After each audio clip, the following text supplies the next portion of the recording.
हर 4 साल में भारत की धरती पर एक अद्भुत और दिव्य जमघट लगता है। ये एक ऐसा जमघट है जिसका पूरी दुनिया में कोई मेल नहीं।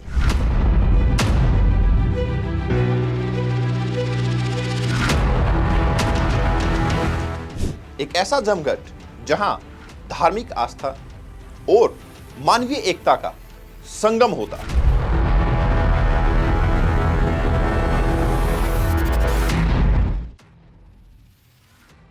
दो 2025 की शुरुआत भी एक ऐसे ही भव्य जमघट के साथ होने वाली है।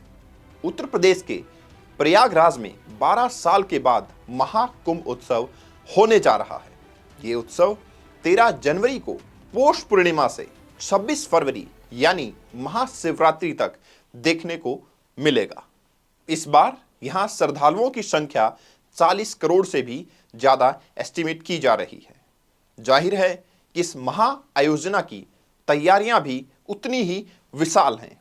इसके लिए यूपी सरकार ने महाकुंभ मेला को एक अलग डिस्ट्रिक्ट घोषित किया है। हाल ही में पीएम मोदी ने इसके लिए 5500 करोड़ रुपए के डेवलपमेंट प्रोजेक्ट का शुभ आरंभ किया था, जो इसके इंफ्रास्ट्रक्चर को एक बड़ा पुश देने वाला है। यानी इस महाकुंभ उत्सव की तैयारियां धूमधाम से जारी हैं। तो इसी खास मौके पर आज हम आपको इसी कुंभ मेले के ओरिजिन, इसके इतिहास और इससे जुड़े बाकी सभी पहलुओं से रूबरू करवाएंगे। तो आइए अब बिना कोई देर किए इस इंटरेस्टिंग डिस्कशन को शुरू करते हैं।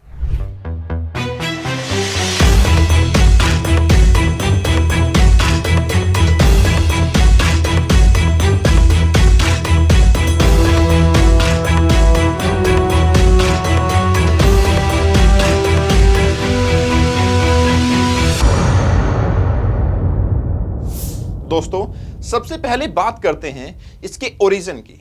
तो कुंभ एक संस्कृत शब्द है जिसका मतलब सैक्रेड वेसल होता है। इसी कुंभ से इस कुंभ मेला का जन्म हुआ है।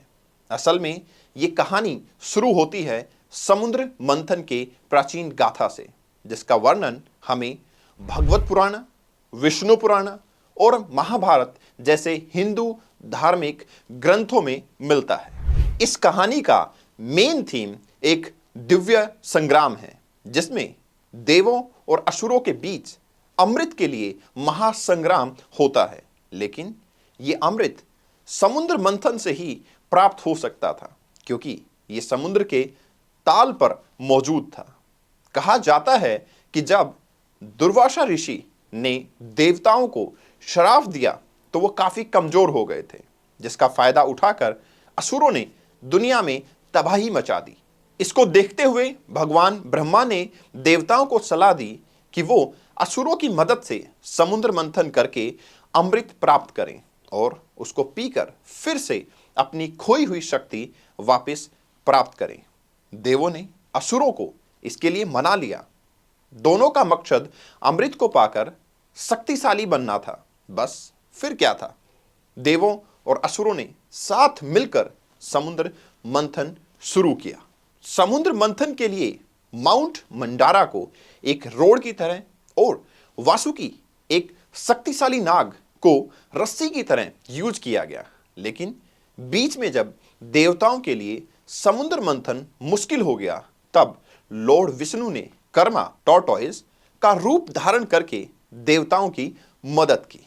समुद्र मंथन के दौरान समुद्र से एक के बाद एक बहुत सी अद्भुत चीजें प्रकट हुई।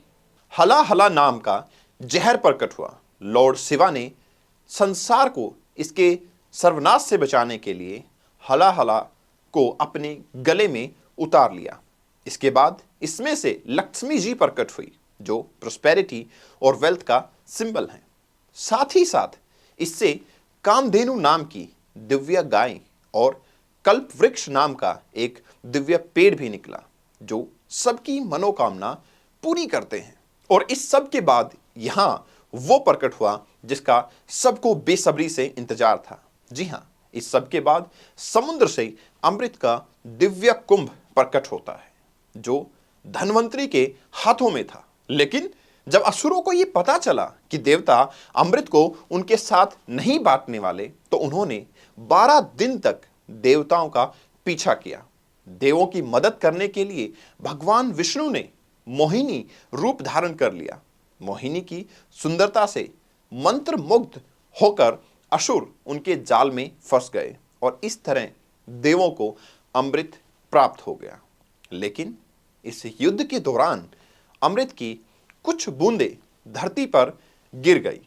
तभी से ये जहां धरती पर दिव्य शक्तियों का सोर्स बन गए। इनमें से एक बूंद प्रयागराज में त्रिवेणी संगम, दूसरी बूंद हरिद्वार में गंगा नदी, तीसरी बूंद उज्जैन की शिप्रा नदी और चौथी बूंद नासिक की गोदावरी नदी में गिर गई। इन नदियों में अमृत गिरने से इनका पानी अमृत समान पवित्र हो गया और तभी से इसलिए इन चारों शहरों को हिंदू धर्म में तीर्थ पवित्र स्थल माना जाता है।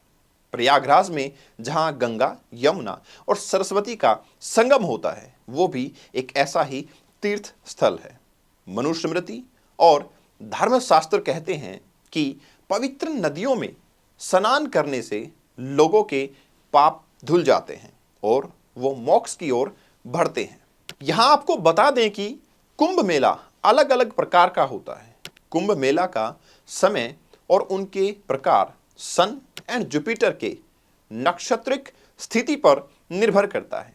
जब सूर्य और बृहस्पति एक विशेष नक्षत्रिक स्थिति पे प्रवेश करते हैं, तब पूर्ण कुंभ मेला आयोजित किया जाता है।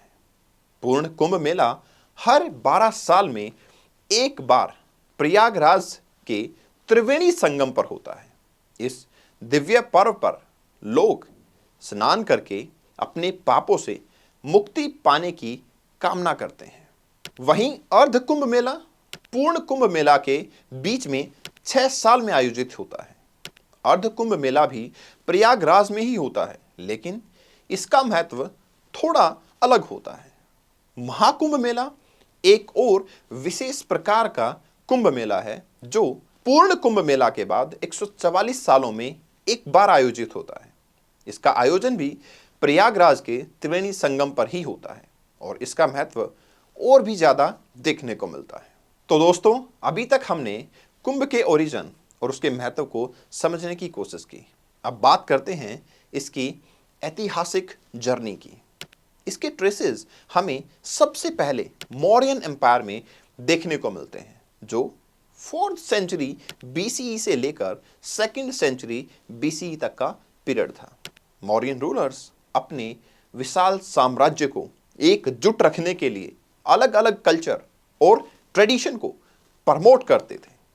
उस दौर में कुंभ मेला इस नाम से तो नहीं जाना जाता था, लेकिन नदियों की पूजा और स्नान जो इस उत्सव के मुख्य अंग हैं, वो तब से ही लोगों के आध्यात्मिक जीवन में गहराई से जुड़े हुए थे।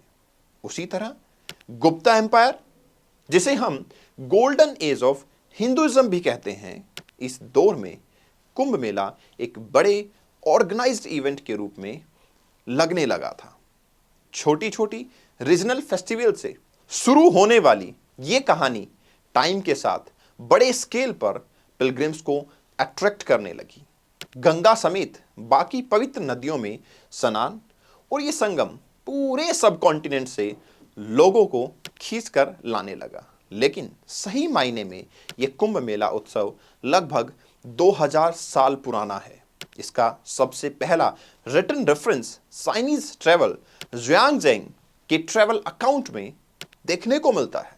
इन्होंने प्रयागराज में विशाल जन समूह को जिक्र करते हुए कहा कि लोग स्नान के लिए यहां इकट्ठा हुआ करते थे। ये किंग हर्षवर्धन के दौर में भारत आए थे। हर्षा ने अपने शासनकाल में हिंदू, बौद्ध और जैन धर्म के तत्वों को मिलाकर बड़ी बड़ी धार्मिक सभाओं को संस्थागत रूप दिया था। इस मेले में सबसे बड़ी खास बात यह है कि ये एक पावरफुल इक्वलाइजर की तरह काम करता है। यहाँ जाति, धर्म या अमीरी और गरीबी जैसी सभी भेदभाव खत्म हो जाते हैं। ये मेला ना सिर्फ धार्मिक एकता का प्रतीक है, बल्कि सामाजिक एकता को भी दर्शाता है, जहां हर व्यक्ति अपनी पहचान से परे बस अपने आत्मा की शांति और मोक्ष की तलाश में होता है। राजीव मल्होत्रा अपनी किताब being different and Indian challenge to the western universalism में लिखते हैं, जहां एक और वेस्टर्न आइडियाज इंडिविजुअलिज्म और सोशल हायरार्की को वैल्यू करते हैं, लेकिन वहीं दूसरी ओर इंडियन फिलॉसफी स्पिरिचुअल प्लूरलिज्म को सेलिब्रेट करती है। कुंभ मेला इस स्पिरिचुअल प्लूरलिज्म का सबसे बड़ा उदाहरण है। खैर, इसकी जर्नी को आगे बढ़ाएं तो मेडिवल पीरियड में कुंभ मेला की पॉपुलैरिटी और भी ज़्यादा बढ़ी और इसका क्रेडिट चोलाज, विजयनगर एम्पायर और इवन मुगल्स जैसी शक्तिशाली साम्राज्य को जाता है। उदाहरण के लिए आपको बता दें कि अकबर के दौर में स्पिरिचुअल ग्रुप्स जैसे नागा साधुज भी खुलकर कुंभ के रिचुअल में पार्टिसिपेट करने लगे। फिर आती है ब्रिटिश एरा की बारी। कॉलोनियल रूल के कई रिकॉर्ड भी कुंभ मेले का रेफरेंस देते हुए नजर आते हैं। जेम्स प्रिंसेप जैसे ऑफिशियल्स ने इस इवेंट के स्केल और स्पिरिचुअल इंपॉर्टेंस को रिकॉर्ड किया है, लेकिन अंग्रेज इस उत्सव को शक की नजर से देखते थे। एक जगह पर मिलियन ऑफ लोगों का एक साथ इकट्ठा होना उनके लिए खतरे की घंटी जैसा था। इसलिए वो कुंभ मेले पर कड़ी निगरानी रखते थे और अंग्रेजी हुकूमत ने इसको कई बार रेगुलेट करने की कोशिश की, लेकिन कुंभ मेला अपने आप को एक यूनिक वे में मेंटेन करता हुआ नजर आया। इसी तरह ये मेला इतिहास की सभी बाधाओं को पार करके इंडिया की स्पिरिचुअल आइडेंटिटी और कल्चरल प्राइड का सिंबल बना रहा। तो दोस्तों, हमने कुंभ मेले के आध्यात्मिक पहलुओं पर गौर किया, लेकिन कुंभ मेला एक आध्यात्मिक संगम होने के साथ साथ अपने साथ इकोनॉमिक बूम भी लेकर आता है।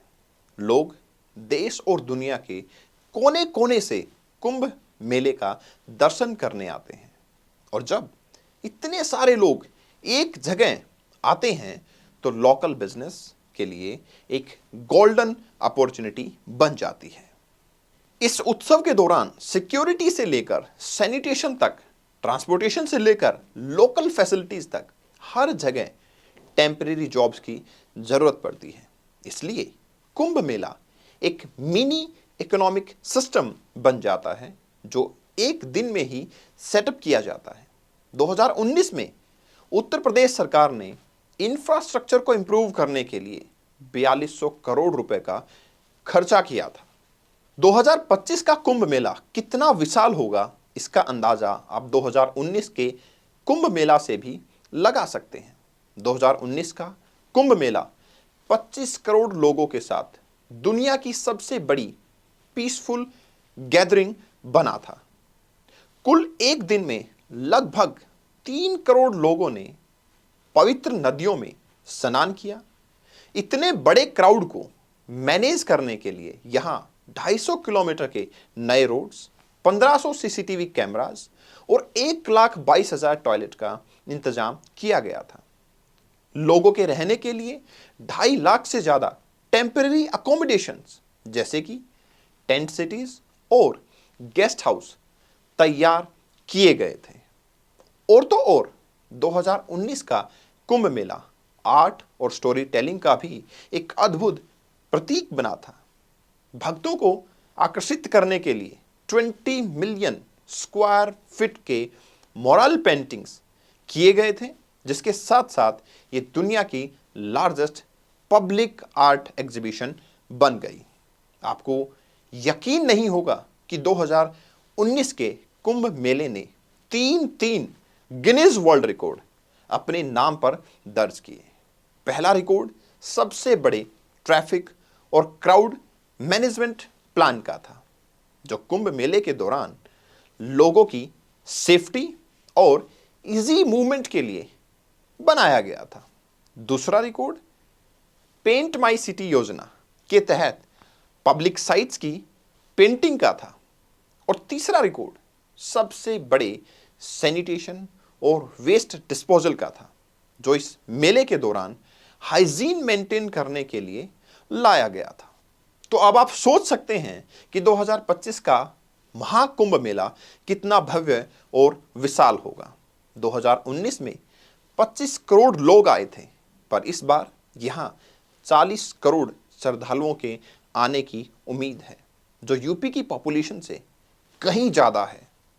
एक्सपर्ट्स का अनुमान है कि ये 40 करोड़ लोग ट्रैवल और फूड पर लगभग 20,000 से 30,000 करोड़ खर्च करेंगे, जो लोकल इकोनॉमी को एक नई ऊर्जा देगा। आपको बता दें कि ये हॉस्पिटलिटी इंडस्ट्री के लिए एक बड़ा बूस्ट होने वाला है।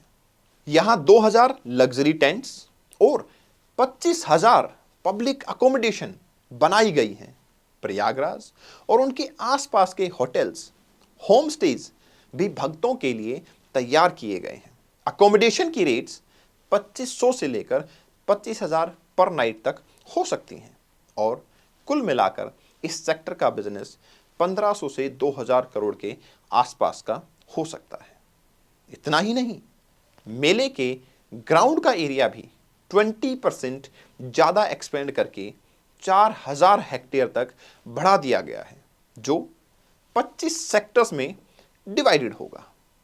पक्का घाट्स की संख्या 4 से 9 कर दी गई है और पोंटून ब्रिज 22 से बढ़ाकर 30 हो गए हैं। इसके अलावा यहां 400 किलोमीटर लॉन्ग टेम्परेरी रोड्स बनाए जा रहे हैं और पूरे एरिया में 67,000 स्ट्रीट लाइट से रोशन किए जाने का प्लान है।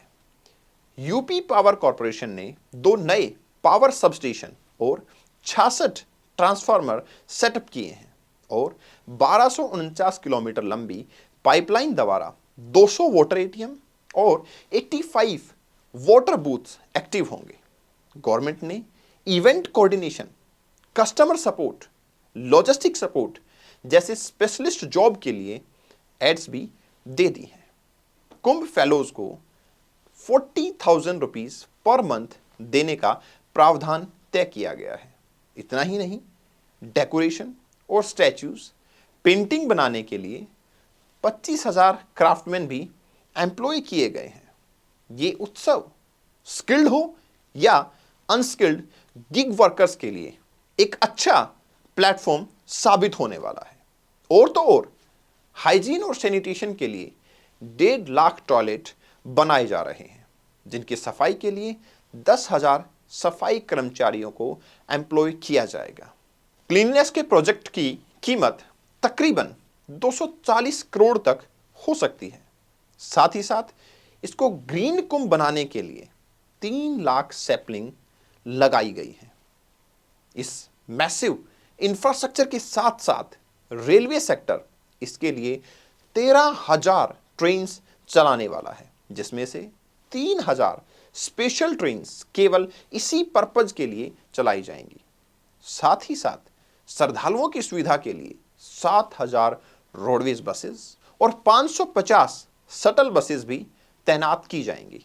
इतना ही नहीं, 2025 के महाकुंभ मेला पर इंडिया लगभग 3,000 करोड़ ब्रांडिंग और मार्केटिंग में इन्वेस्ट कर रहा है।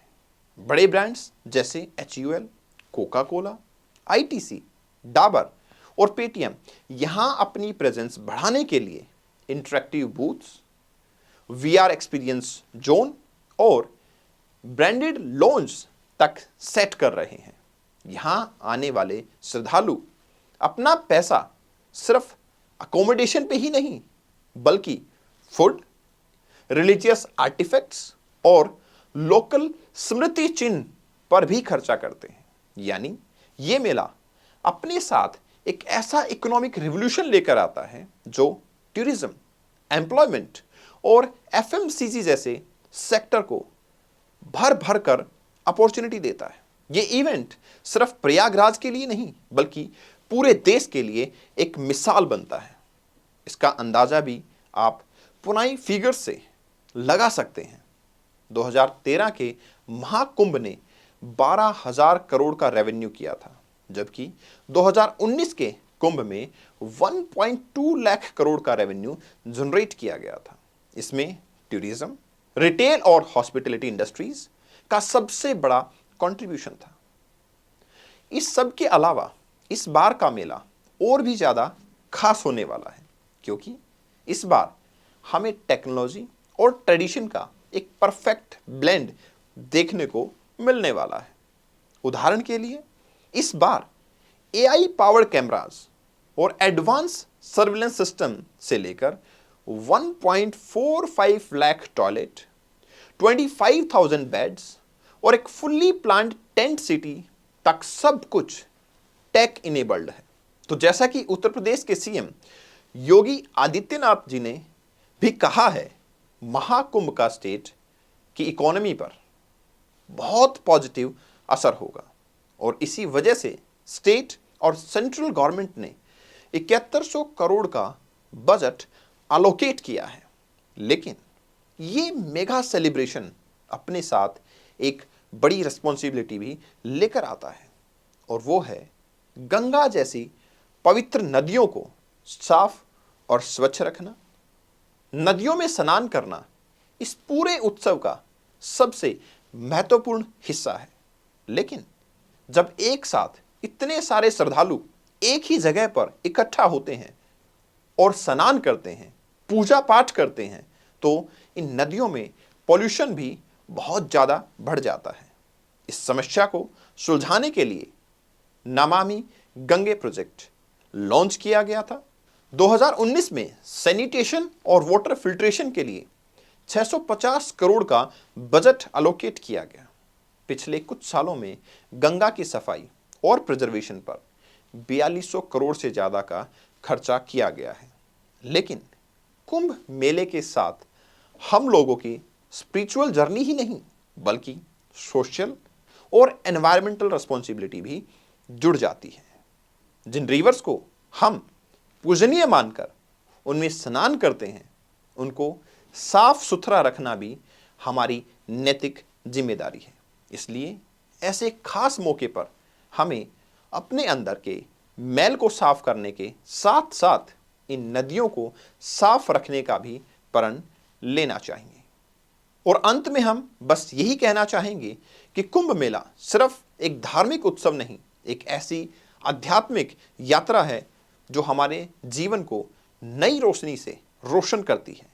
भगवत गीता में एक वाक्य है जो कहता है, अनुध्यातम कर्म साध्या योगी कर्म सुख भवति। जो अपने कर्मों को धार्मिक और निष्काम भाव से करते हैं, वही सच्ची शांति और मन की शुद्धि को पाते हैं। और जैसा कि भगवत गीता में कहा गया है, जब हम अपने आप को एक महान और दिव्य विचार से जोड़ने का प्रयास करते हैं, तो हम उसी विचार का हिस्सा बन जाते हैं। कुंभ मेला भी एक ऐसी ही यात्रा है जो हमें ये शिक्षा देती है कि सफाई सिर्फ शरीर की नहीं, मन और आत्मा की भी जरूरी है। ये यात्रा हमें खुद को उसी महान शक्ति से जोड़ने का प्रयास करती है। आपको ये वीडियो कैसी लगी? कमेंट सेक्शन में अपनी राय जरूर शेयर करें। And for more videos subscribe this channel.